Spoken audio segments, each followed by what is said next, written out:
Puji Tuhan, haleluya. Apa kabar pemuda remaja di gereja Mangai?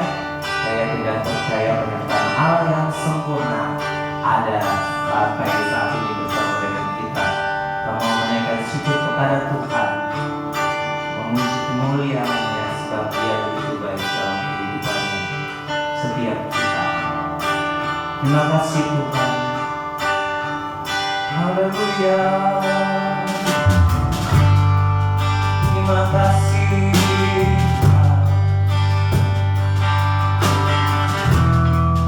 Haleluya. Glorifikasi Tuhan. Terima kasih Yesus.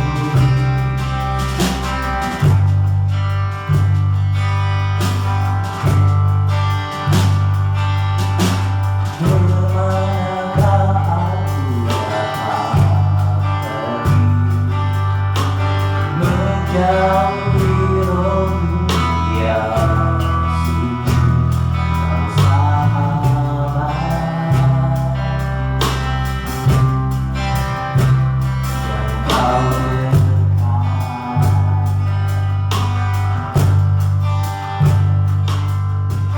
datang selalu pengabdianku, tak bisa membalas kesetiaanmu mulia dan berharga.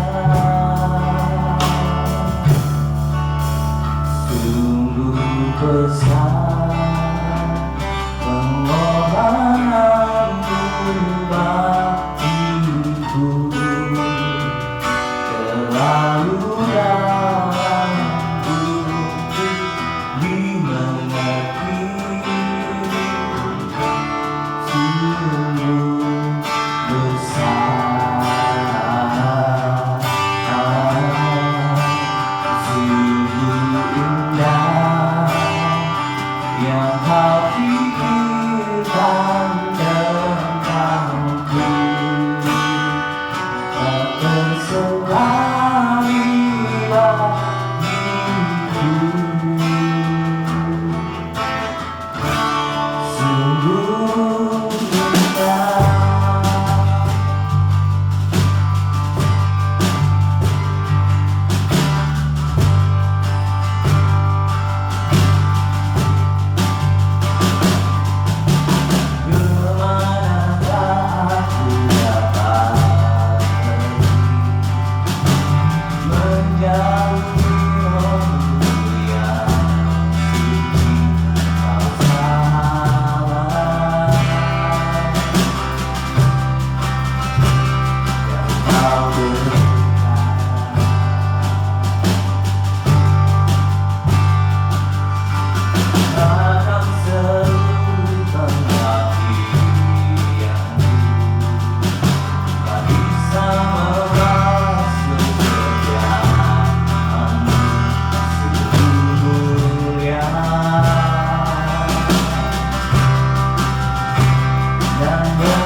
memenuhi setiap hati kami. Terima kasih. Roh yang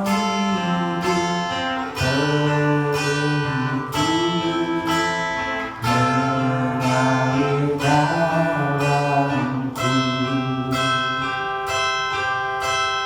jiwaku tenang bersamamu.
Roh Kudus yang hidup siap menjamah setiap hati kami malam hari ini. Saat ini Tuhan, bekerjalah dengan kuat kuasa Roh-Mu, mengurapi hamba-Mu yang sudah Tuhan persiapkan untuk menyatakan kerinduan-Mu dalam hidup kami Tuhan. Kau memakai dia menjamah, mengurapi dia dan memberkati kehidupannya. Berkati juga setiap kami Tuhan. Beri kami hati yang lembut, yang mau ditaburi oleh kebenaran firman-Mu, sehingga firman-Mu bertumbuh berbuah guna hormat kemuliaan nama-Mu saja Tuhan. Dan puji nama-Mu Tuhan. Kami siap mendengarkan firman-Mu. Dalam nama Tuhan Yesus kami berdoa. Amin. Haleluya, puji Tuhan, anak muda yang luar biasa. Pada saat hari ini kita akan menyaksikan dan mendengarkan kebenaran firman Tuhan. Mari kita lihat di dalam Roma pasal 12 ayatnya yang kedua. Roma pasal 12 ayatnya yang kedua. Janganlah kamu menjadi serupa dengan dunia ini, tetapi berubahlah oleh pembaharuan budimu, sehingga kamu dapat membedakan manakah kehendak Allah, apa yang baik, yang berkenan kepada Allah, dan yang sempurna. Di sini kita melihat pesan Rasul Paulus kepada jemaat di Roma adalah jangan kamu menjadi serupa dengan dunia ini. Kenapa Tuhan tidak menginginkan kita menjadi serupa dengan dunia ini? Hal yang tidak ingin Tuhan, yang Tuhan tidak ingin kita menjadi serupa dengan dunia ini adalah pola hidup kita. Pada saat hari ini judul perikop yang akan saya bawakan adalah memiliki pola hidup Kristus dalam kehidupan kita.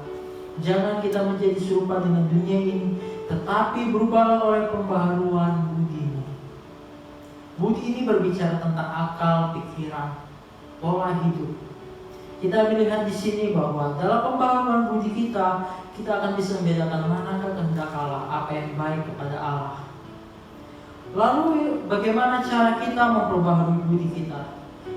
Cara kita memperbaharui budi kita adalah memperbaharui pola hidup kita di dalam Tuhan.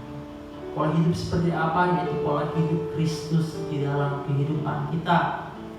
Yang membuat pola hidup Kristus berbeda dengan pola hidup duniawi adalah yang pertama, orang yang memiliki pola hidup Kristus adalah orang yang mencari Kristus terlebih dahulu dalam kehidupannya.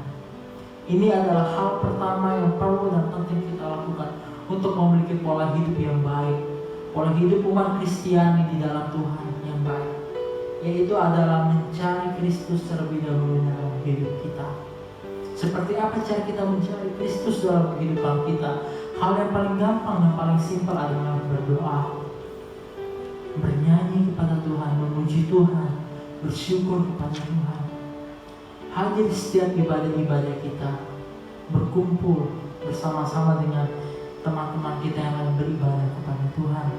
Itu adalah hal pertama yang perlu kita miliki untuk memiliki pola hidup Kristus yang baik di dalam Tuhan. Mencari Tuhan terlebih dahulu. Mari kita simak di dalam Matius pasal 6 ayat yang ke-33 hingga ayat yang ke-34.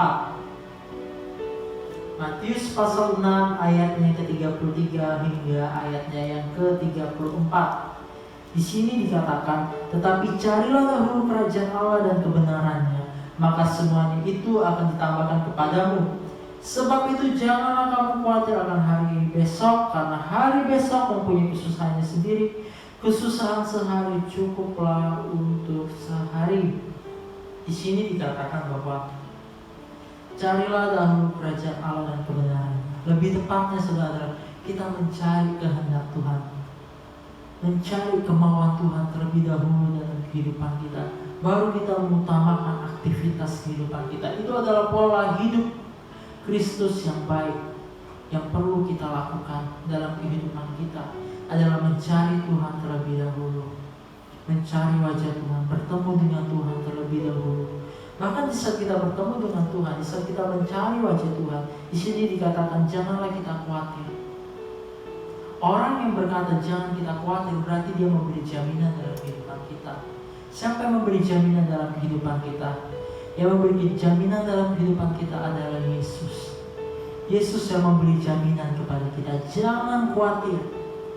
Yesus menjamin kehidupan kita bahwa Dia akan menolong kita, bahwa Dia akan mengeluarkan kita dari setiap masalah kita. Oleh karena itu, penting bagi kita memiliki pola hidup Kristus dalam kehidupan kita. Lalu hal kedua yang perlu kita miliki dalam pola hidup Kristus adalah bersandar dan percaya penuh kepada Tuhan kita, kepada Yesus kita, kepada Kristus kita. Perlu bagi kita untuk bersandar kepada Tuhan kita. Kenapa saya katakan perlu bagi kita untuk bersandar kepada Tuhan, percaya kepada Tuhan? Karena saat kita bersandar, di saat kita percaya kepada Tuhan, maka Tuhan akan menolong kehidupan kita. Saat kita percaya kepada Tuhan, sama seperti kita mempercayai orang tua kita, mempercayai Bapa kita. Bapa itu memiliki kasih. Tuhan kita memiliki kasih yang jauh melebihi daripada kasih apapun yang di dunia ini, saudara. Kita lihat di dalam Ibrani pasal 10 ayatnya ke-38 hingga ayatnya ke-39. Ibrani 10 ayatnya yang ke-38 hingga ayatnya yang ke-39. Dikatakan, tetapi orang yang benar akan hidup oleh iman, dan apabila ia mengundurkan diri, maka aku tidak berkenan kepadanya. Tetapi kita bukanlah orang-orang yang mengundurkan diri dan binasa, tetapi orang-orang yang percaya dan yang beroleh hidup. Orang benar hidup oleh iman. Sesuai dengan hal yang kita lihat, kita simak dari hal kedua adalah orang yang memiliki pola hidup Kristus adalah orang yang percaya kepada Kristus, orang yang bersandar kepada Kristus. Orang benar hidup oleh iman. Tanpa iman kita tidak berkenan di hadapan Allah. Iman ini berdasarkan apa, saudara? Iman ini adalah kepercayaan. Iman ini adalah dasar daripada apa yang kita harapkan, apa yang kita iman, apa yang kita percaya, apa yang kita harapkan, dan kepada siapa kita berharap, dan siapa jaminan kita. Semuanya hanyalah, jawabannya cuma satu, yaitu Yesus. Kita lihat bahwa kita harus memiliki pola hidup Kristus yang bersandar dan percaya kepada Tuhan kita. Lalu hal ketiga yang kita lihat adalah orang yang memiliki pola hidup Kristus adalah orang yang mengandalkan Yesus dalam kehidupannya. Kita lihat di dalam Yakobus pasalnya keempat ayatnya ke-13 hingga ayatnya yang ke-15. Yakobus pasal 4 ayatnya ke-13 dan ayat ke-15. Di sini katakan, jadi sekarang hai kamu yang berkata, hari ini atau besok kami berangkat ke kota Amun, dan di sana kami akan tinggal setahun dan berdagang serta mendapat untung. Sedang kamu tidak tahu apa yang akan terjadi besok. Apakah arti hidupmu? Hidupmu itu sama seperti uap yang sebentar saja kelihatan lalu lenyap. Sebenarnya kamu harus berkata, jika Tuhan menghendakinya kami akan hidup dan berbuat ini dan itu. Tanpa Tuhan, tanpa mengandalkan Tuhan dalam kehidupan kita, hidup kita sia-sia. Dikatakan, apakah arti kehidupan kita? Tanpa Yesus, hidup kita tidak memiliki arti. Tanpa Kristus dalam kehidupan kita, hidup kita tidak memiliki arti. Hidup kita sia-sia. Bahkan ayat yang berkata, sia-sialah orang yang membangun kota bila tidak ada orang, bila Tuhan tidak menjaganya. Sia-sialah orang yang mencari makan hingga larut malam jika Tuhan tidak memberikannya. Jadi kita lihat di sini dalam kehidupan kita, Tuhan ingin kita mengandalkan Tuhan. Di saat kita mengandalkan Tuhan, Tuhan akan membuka jalan dalam kehidupan kita. Tuhan akan menolong kehidupan kita. Bahkan dikatakan di ayat 15 ini, sebenarnya kamu harus berkata, jika Tuhan menghendaki, kami akan hidup berbuat ini dan itu. Sertakan Tuhan dalam setiap perencanaan kita. Andalkan Tuhan dalam setiap perencanaan kita. Tanpa Tuhan, hidup kita tidak ada apa-apanya. Lalu kita kembali lagi ke judul perikop kita, memiliki pola hidup Kristus yang baik. Penting bagi kita memiliki pola hidup Kristus yang baik. Yang pertama adalah mencari Tuhan, mencari Kristus terlebih dahulu. Yang kedua adalah bersandar dan percaya kepada Kristus. Lalu yang ketiga adalah mengandalkan Kristus. Tiga hal ini menjadi pola hidup kita sebagai umat Kristiani, menjadi pola hidup kita sebagai orang Kristen. Salah satu contoh dari tokoh Alkitab yang kita lihat bahwa tokoh Alkitab yang memiliki pola hidup Kristus, yang mencari Kristus adalah Daud, Daniel. Kalau kita temukan di dalam kitab Mazmur dikatakan bahwa sehari 7 kali Daud berdoa kepada Tuhan Allahnya. Daud mencari Tuhan dalam kehidupannya. Kalau kita lihat simak baik-baik tokoh Alkitab daripada Daud, kehidupan dia tidak mulus, kehidupan dia tidak lurus. Kehidupan dia penuh dengan lika-liku. Bahkan kalau kita lihat, kita temukan Daud dilantik sebagai raja hingga dia benar-benar menjadi raja atas seluruh Israel. 3 kali dia dilantik. Dan dalam masa-masa sebelum dia dilantik, dia mengalami beberapa macam problema, mengalami berbagai macam masalah. Dikejar-kejar Saul, menghadapi tentara-tentara Filistin. Tidak gampang bagi Daud untuk menjalani kehidupan dia. Tapi kita melihat satu hal yang bisa kita contohi dan kita lihat daripada Raja Daud adalah ia mencari Tuhan terlebih dahulu. Ia menyandarkan iman dia kepada Tuhan. Dia percaya Tuhan pasti menolong dia. Tidak gampang saudara pada orang zaman dahulu saudara hidup dalam masa raja-raja. Beda dengan kita sekarang hidup di zaman demokrasi. Di sana yang memerintah hanyalah satu, raja. Rakyat tidak memiliki wewenang. Tapi kita melihat Tuhan mengasihi Daud. Tuhan berkenan kepada Daud. Kenapa Tuhan berkenan dan mengasihi Daud? Karena Daud adalah orang yang mencari Tuhan, orang yang menyenangkan hati Tuhan. Kita sering temui bahwa Daud sering memuji Tuhan. Daud sering bermain kecapi. Daud sering menyembah Tuhan. Bahkan dikatakan 7 kali dalam sehari dia menyembah Tuhan. Dan Daud adalah salah satu tokoh Alkitab yang mengandalkan Tuhan dalam kehidupannya. Bahkan bukan hanya Daud, kalau kita temui juga di kitab Perjanjian Lama, di kitab Keluaran ada juga Musa.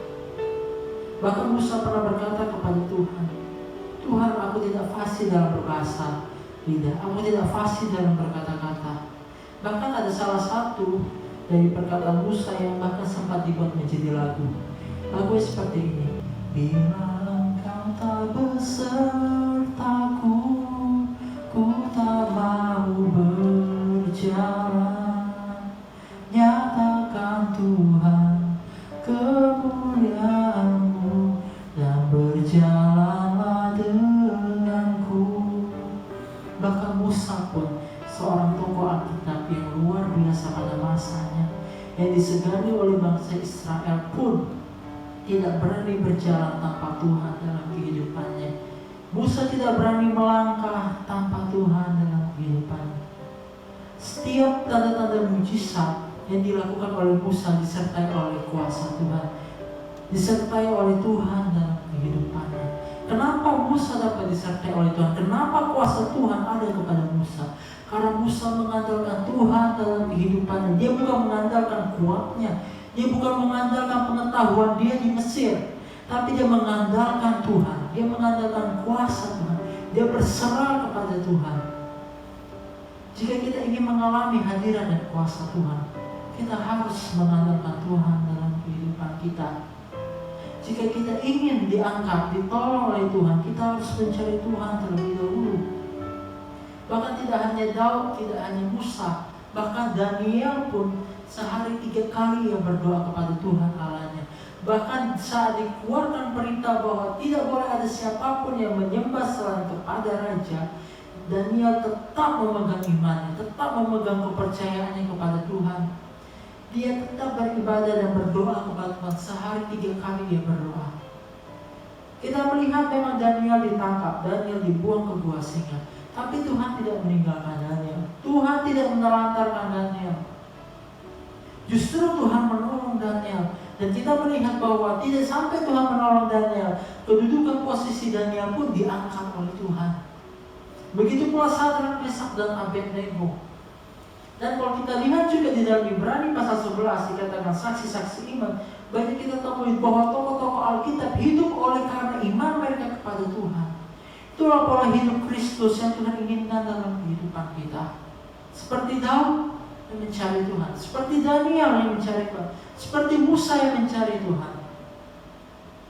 Dan seperti Daniel, seperti Musa juga yang selalu beriman, bersandar kepada Tuhan, mengandalkan Tuhan dalam kehidupan mereka. Jangan kita lupakan Tuhan, jangan kita sampai tinggalkan Tuhan. Tanpa Tuhan kita tidak ada apa-apanya. Rahasia kesuksesan dalam kehidupan umat Kristiani adalah mencari Tuhan, mengandalkan Tuhan, beriman kepada Tuhan.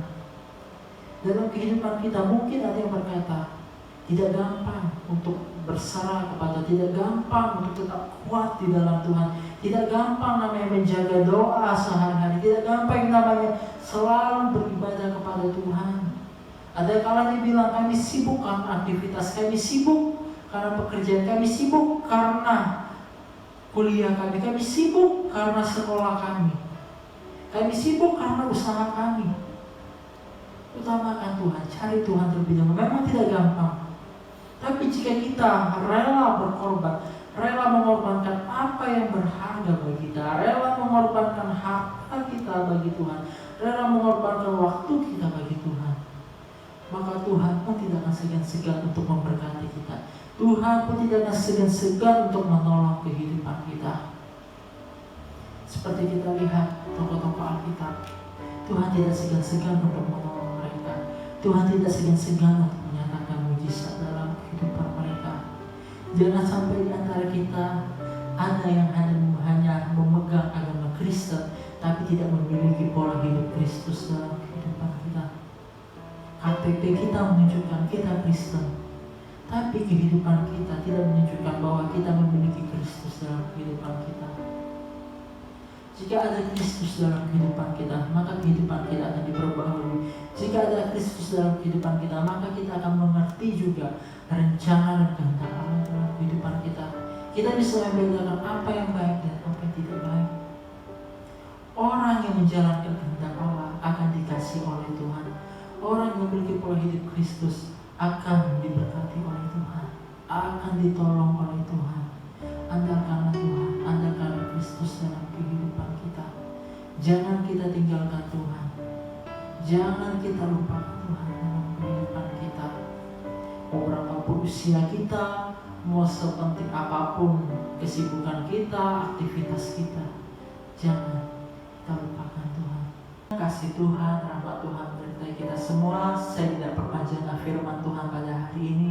Saya yakin dan percaya kita akan menjaga pola hidup Kristus yang baik dalam kehidupan kita. Di saat kita memiliki pola hidup Kristus yang baik dengan mencari Tuhan, berserah kepada Tuhan, dan kita juga mengandalkan Tuhan, saya yakin dan percaya kita akan bertemu dengan Tuhan. Kita akan semakin mengerti kehendak Tuhan dalam kehidupan kita, dan kita pun akan semakin diberkati oleh Tuhan. Oleh karena itu, saya berterima kasih kepada pemuda-pemudi remaja yang sudah menyaksikan ibadah online pada hari ini. Saya juga berterima kasih karena telah menyaksikan firman pada hari ini. Saya yakin bahwa kita akan semakin kuat di dalam Tuhan, iman kita semakin bertumbuh di dalam Tuhan. Terima kasih, Tuhan Yesus memberkati.